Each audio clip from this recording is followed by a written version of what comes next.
ከማን ሲቲ ጋር ላለብን ተጠባቂ ጨዋታ ላይንአፕ ዋንጫ የሚበላልን ላይንአፕ እንሰራለን። አርቴታም ከኛ ጋር የተስማማ ላይንአፕ ይሰራል ብለን እንገምታለን። ወደ ላይንአፓችን እንግባ ማለት ነው። በረኛ ኬፓ ደስ ስላመጣን ስዊቾት የካፕ ምናምን ነገር ማንዬ ዋንጫውን እንሰጠዋለን። እዚህ ድረስ ስላደረሰን ዋንጫውን እንሰጠዋለን። ዳቪድ ራያ ሲሪየስ መሆን አለብን። ማን ካፕ ምናምን ዳቪድ ራያ ምን ያርግ? ሲጀመር እኮ ተሰልፎም እኮ አይጮህም። ስለዛ ዳቪድ ራያ ገባችሁ አለ ኬፓን ብታስገባ አርቴታ ቅር አይለኝም ጥፋት እስካልሰራ ድረስ ዳቪድ ራያን ይዘን እንገባለን። ዲፌንሳችን ነው ቲምበር ተበልሷል ተብሏል። ለዚህ ጨዋታ ደግሞ ከትልቅ ቡድን ጋር ዊንገር አስፈሪ ዊንገር ካለው ቡድን ጋር ቲምበር ነው የሚያዋጣ ገባለ። ትንሽ እንኳን ትንሽ አታክ አድርጎ አብዛኛውን ሰዓት ግን ተጫዋቹን ኋላ ኪስ ውስጥ እቤት ይገባና ዋሌት ቁልፍ ስልክ ዶኩ ጠብቅ ቲምበር ራይት ባክ ላይ ገጭት ያለሽ ግሬት ዎል ኦፍ ቻይና ጋብሪኤል ሳሊባ ግዴታ ነው ሌፍት ባክ ላይ ስንመጣ አሁንም በዛ በኩል ደግሞ ሴሜኞ አለ እሱም እንዲደረግ እዚህ ጋር ሂንካፔ ይሻላል ባይ ነኝ። ሂንካፔ ወደ አታክም ሲያደርግ አሪፍ ነው። በቃ እዚህ ጋር ቤን ዋይት እዚህ ጋር ካላፊዮሪ እዚህ ጋር ቲምበር እዚህ ጋር ሂንካፔ ማለት መከላከሉ ላይ አሪፍ መሆን ስትፈልግ እነዛም እኮ አሪፍ ስላሉ ነው፣ ግን ማጥቃት ላይ ፎከስ እና ዲፌንስ ላይ ፎከስ ነው። ስለዚህ እነዚህ ሰዎች በደንብ አድርገው መከላከል ይችላሉ፣ ማጥቃትም ይችላሉ እንደ ካላፊዮሪና እንደ ቤን ዋይት ባይሆንም ስለዚህ እዚህ ጋር ሂንካፔ እናስገባለን። አንቺ ቀሽቴዎች ሰውዬ ሚድፊልድ ላይ ዙቢሜንዲን 60 ደቂቃ ላይ ቀይሮ ስላስወጣው ተመችቶኛል።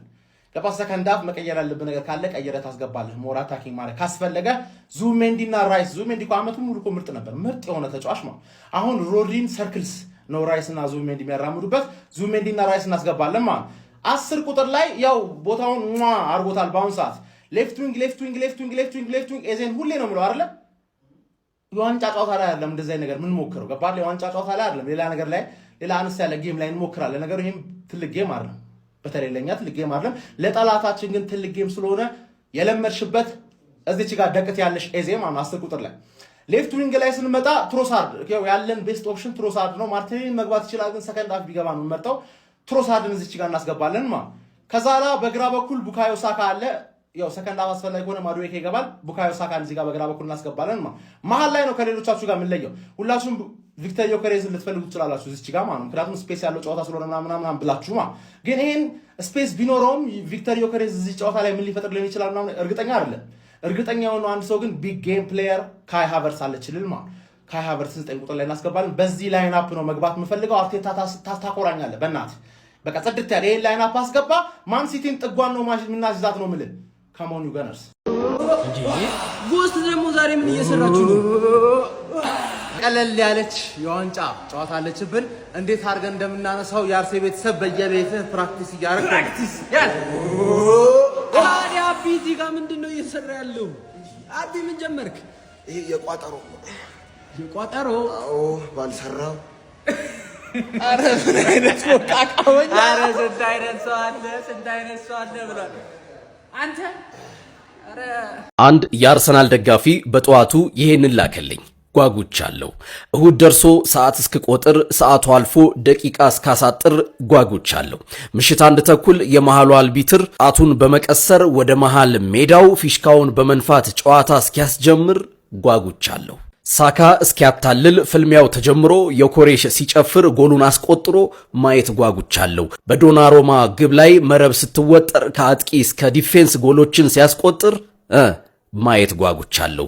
መድፈኛው ድል አርጎ ምድር ስትናወጥ አርሴ በሚል ጩኸት ዌምብሌይ ስትናጥ አረጓጉቻለሁ። አርቴታን ብቃት መንሱር እስኪተነትን አሉላም ተነስቶ ማየት ሲጥል ጨርቁን ፍጹም ጓጉቻለሁ። እናንተስ? የእርዳታ ጥሪ ለአቋማ እኛ የሼባዎች የቋጣሪ ማህበር ነገ ለሚደረገው የወያለው ከፍላው ጨዋታ በአቅም መዳከም ምክንያት እድሜያችን ስለተና አልቻልንም። ስለዚህም ከአቋማ ጋር ያለንን ልዩነት ትተን እጅ ተያይዘን ወያለውን ዋንጫ በማስጠል እንድንተባበር የእርዳታ ጥሪውን እጠራለሁ። እኔ የሼቋማ የበላይ ጠባቂ ኬብራውን ይህንን ውሳኔ እንድንወስን ያስገደደን እግር ኳሱን ለሰው ልጆች ለማትረፍ ነው። ወያለው ዋንጫ ለመብላት እየተቃረበ መሆኑ ብዙ ስደቶች እንዳይፈጠሩ ከዚች ዓለም ላለመሰደድ እርጅና በሚል ነው። አቋማና ሼቋማ ያላቸው ልዩነት ወደ ጎን ትተው በጋራ ለመስራት መሞከር አለባቸው። የነገን ዋንጫ እናስጥለው። አመሰግናለሁ። እግር ኳስን እንታደግ። እኔ የሼቋማ የበላይ ጠባቂ ኬብራውን ክበሩልኝ። ወያለው ከ33 ዓመት በኋላ ካራቦ ካፕን ልትበላ ነው? እንደ ቀልድ እግር ነው የምትበላው። ትቀልዳለህ እንዴ? የ33 ዓመት ጾምህን እንዲህ በቀላሉ ማታፈርስ እንዴ? የቋጠርለት አለ እግር ነው የምትበላው። ይሄንንማ የመጨረሻ ቋጠሮ ነው። ምክንያቱም ኦልሬዲ ፕሪሚየር ሊጉን እየተጠጋ ነው ያለው። ቻምፒየንስ ሊግ ከተገናኘን ፋይናል ላይ ነው የምንገናኘው። ሰው እነ ባየር ሙኒክም አሉ። እቺን ግን አስተፋሃለሁ። ፈለው እንዳትለቅ ነገር ፈለው እንዳትለቅ። ባለን ነገር ሁሉ መቋጠር አለብን። ትርፌ መተጋገዝ አለብን። አሁን ከሸቋማ የወጣ መግለጫ አለ። እሱንም ፖስትዋለሁ። ከአቋማ ጋር ተባብረን እንሰራለን ነገር እና እንዲህ በቀላሉማ ከ33 ዓመት አራ ይደብራ። ጆክ ብትሆንም ለእናንተ ትርጉም አላት። መለፍለፍ ትጀምራላችሁ። እቺ መብላት ስትጀምሩ ሰው ትንሽ ፕሪሚየር ሊጉ መሸሻ እስክናገኝ ፕሪሚየር ሊጉን ከበላ መሸሻ እስክናገኝ እስከዛ እንኳን መቆየት ሆናለች። እቺንማ እናስተፋለን አባት። እቺንማ ተተፋታል። እግር ነው የምትበለው። 34ኛ ዓመት ይሆናል የሚቀጥለው ዓመት ኢዮቤል ልዩ 30ኛ 5 ዓመት እስክታበር ከብር ድረስ አበላት የሚችን ጆግ እንኳን ትተፋታለህ። የአቋማ አባላት እቺ የምትባት ስፖርት ፍሬ አብ የምትባት ስፖርት ስትሆን ቁሴብስን በማጠንከር ፍሬህን ወደ ብይነት የሚቀይር ሲሆን ከፍተኛ ቋጠሮ ወያ ላይ እንድታደርስ በማገዙ ምክንያት የአቋማ ስፖርት በመባል ኦፊሻሊ ተመርጧል። ስለዚህ ዛሬ አባሎች እሱን መስራት አለብህ። ወላሂ በቃ በአገርህ እንደ ሁለተኛ ዜጋ መታየት ማትፈልግ ከሆነ ማለት ነው። ስለዚህ ዛሬ ከፍተኛ ሚሳኤሎች የምትተኩስ ሲሆን ታክቲክ የሚባል ነገር የለም። ማጥቃትና ማጥቃት ብቻ ነው። ቫምላስ ደግሞ ለሞቴል ፊት ለፊት ከች ብለህ ቋጠሮ እንዴት እንደሚቋጠር ማየት ትችላለህ። በቃ እንዴት እንደሚቋጠር ማየት ትችላለህ። መቅረት አይቻልም። አመሰግናለሁ። የአርሰናል ደጋፊዎች ማለት ነው በፍጹም ከሌላ ክለብ ደጋፊዎች አድናቆት እንዳትጠብቁ። ብንበላውም ባንበላውም ማለት ነው በፍጹም እንዳትጠብቁ። ይኸውላችሁ ሁለት ነገር ብቻ ነው የሚከሰተው ነገር። ካሸነፍን ዋንጫውን ከበላን ማለት ነው ይሄ ቆርቆሮ ደግሞ ዋንጫ ተራ ዋንጫ አነሳን ብላችሁ ልቀውጡት ነው እንዴ ምናምን ብለው ያጣጥሉባችኋል።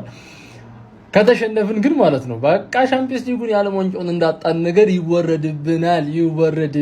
ይሄው ድሮም ይታወቃሉ እኮ አርሰናሎች ሁሌም ይዜ ምናምን ብለው ይነሱብናል። ከሁለቱ አናልፍ። ስለዚህ ማለት ነው እግራችንን ሰቅለን ፈታ ብለን ለክለባችን እንቋጠራለን፣ እንደግፋለን፣ ዋንጫውን እናነሳለን። ለኳድሩፕል ነው እየሄድን ያለ ነው። 4ቱንም ዋንጫ እንጠራርገዋለን። ገባ ግን ማለት ነው በፍጹም ከነዛ ፎቃቆች አድናቆት እንዳጠብቅ። አይመጣውም፣ ከየትም አያመጡትም።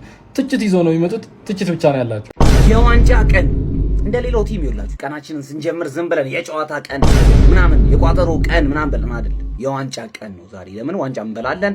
40 ቪዲዮ ነው የምንሰራው። ሁሉም ሰው ዝግጁ አይደለም። ገብቷችኋል አይደለም? እና ዝም ብዬ መጽሐፍ እያነበብኩኝ ማለት ነው። የተጻፈ ጨዋታ ነው። አርሰናል ከማንቸስተር ሲቲ የተጻፈ ጨዋታ ነውና ይላል። እዚህ ጋር ምን ይላል መሰላችሁ? 2-1 የሚያልቅ ጨዋታ ነው።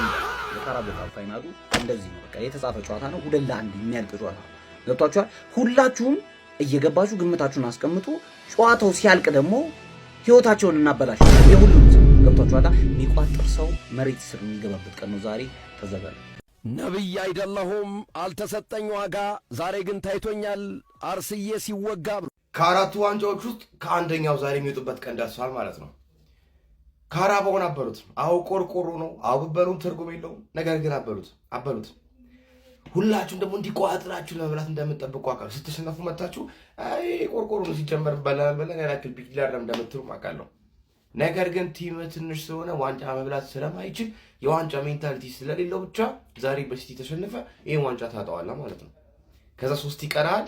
ከ3ቱም ቀስ በቀስ እየገረፍኩ ራስ ያስወጣለሁ። የፕሪሚየር ሊጉን እግዚአብሔር ያውቃል። ሲቲ ገግሟል። ብቻ ግን ከሌሎች እንደማስወጣ ቃለው ፕሪሚየር ሊጉ እንደምናደርግ አላውቅም። ብቻ ዛሬ ቋጠሮ ማለት ነው ተጠናክሮ ይቀጥል። ዋንጫ መብላት የለበትም ወያለው ለዛም ከ30 ምናምን ዓመት በኋላ ካራቦ መብላት የለበትም ነው ማለት። የዚህን ጨዋታ ውጤት እኔ ልገምትላችሁና ግን ከዛ በፊት ሊጉ ላይ እንደ አርቴታና እንደ ፔፕ በጣም የሚተዋወቅ አሰልጣኝ ያለ ሁላ አይመስለኝም። ሊኖርም አይችልም። ገባ? በጣም የሚተዋወቁ አሰልጣኞች ነው። ፔፕም አርቴታን ታውቀዋለች፣ አርቴታን ፔፕም በደንብ ያውቀዋልና እዚህ ጨዋታ ላይ ፔፕ ሊያሸንፍ ይችላል ወይ ደግሞ አርቴታ ሊያሸንፍ ይችላል የሚለውን ነገር ከመገመቴ በፊት ግን 90 ደቂቃውን ማን የሚጠቀም ይመስላችኋል? ገባ? ጎል እንዳይገባበት ማን ማድረግ ይችላል ብዬ ሳስብ አርቴታ ቅድሚያ ይወስዳል። ገባ? ጎል እንዳይቆጠርበት ማድረግ ይችላል አርቴታ። ግን ፈርቶ ተንቡታውዙ ደግሞ ኮንሲድ ሊያደርግም ይችላል። ገባ? ምለው ነገር በቃ ለመከላከል አስቦ ምናምን የሚገባ ከሆነ ግን አይመስለኝም። ሁለት ለመናገር ተከላክሎ የሚጫወት ምናምን አይመስለኝም። ሶ ያጠቃል ያገባል። ፔፕ ምላሽ ይሰጣል የሚለው የሚጠበቅ ነገር ነው። ግን አርሰናል ያገባል። ስለዚህ አርሰናል የማሸነፍ እድል አለው። ያው ሲቲም የማሸነፍ እድል አለው ቱ ቢሆንስትና እኔ ምን አገባኝ። ኤኒዌይስ ማናችሁም ማሸነፉ ግን ጥሩ ጨዋታ ሳይሆን ያበደ ጨዋታ ይሁን የሆነ ግግም ስግጥ ብላችሁ ለዋንጫ ምናምን አታርጉት። በቃ የሆነ ፈታ ከትላንቱ ከኤቨርተን ሙድ የሚያወጣኝ አይነት ጨዋታ ሳይሆን እሱ ነው ፈልገው። አሪፍ የተጫወታ ያሸንፍ እቻማችሁ ድሌ ማታ ነው ድሌ አያሆ። ለማንኛውም ማለት ነው እንዴ ለካ ዛሬ ካራቦ ካፕ የዋንጫ ጨዋታ አለ። አርሰናል ከማንቸስተር ሲቲ የሚያደርጉት ተጠባቂው የካራቦ ካፕ የፍጻሜ የዋንጫ ጨዋታ የትኛው ክለብ ዋንጫ የሚያነሳ ይመስላችኋል? አረ በኮመንት አጨናንቁት ነው ማለት። የመድፉ ጀነራል የሆነው ሚካኤል አርቴታ ከአራትዮሽ የዋንጫው ጉዞ ዛሬ እንግዲህ አንዱን ያነሳ ይሆን ካራቦ ካፑን ወይስ ደግሞ የሲቲው አለቃ አሰልጣኝ ፔፕ ጋርዲዮላ ከአውሮፓ ቻምፒየንስ ሊግ መሰናበቱን ተከትሎ እንደ ማካካሻ ይሄንን ካራቦ ካፕ ዋንጫ ያነሳው ይሆን የሚለውን ምሽት 1 ሰዓት ተኩል ሲል እንግዲህ የምንገናኝ ነው የሚሆነው። ስለዚህ ከዛ በፊት እናንተም ግምታችሁን አስቀምጡ። ማን ያነሳዋል ይሄንን ዋንጫ? ይመቻችሁ። ዛሬ የመጀመሪያ ዋንጫችን የምናነሳበት ቀን ደርሳለች ማለት ነው።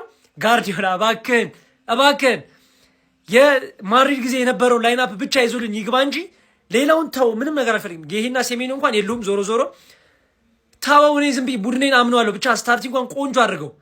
ቼልሲን ላይናፕ ላይ ማየት እንፈልጋለን። ግዴታ ስታርቲንግ ላይ ማየት እንፈልጋለን። በቃ እሱ ማየት እንፈልጋለን። በቃ አንተ ማኔጅ አድርገህ አርሰናል እንዴት ማሸነፍ እንዳለበት ታውቃለህ አይደለ? በቃ አዲስ ነገር አይደለም ለአንተ አርሰናል ማሸነፍ። ስለዚህ ይሄን ካሸነፍን ደግሞ ፕሪሚየር ሊጉ ላይ ተጽዕኖ ስለምናደርግበት አርሰናል ላይ ግዴታ ቢናደርገን እስከ መጨረሻው ድረስ እንታገላለን ማለት ነው። በእርግጠኝነት ነው የምናገረው እንደምንበለው። አይናችን እያየ ነው ዋንጫ ሊበላው ነው ጋይስ። ሲቲ አይናችን እያየ ነው ዋንጫ ሊበላው ነው።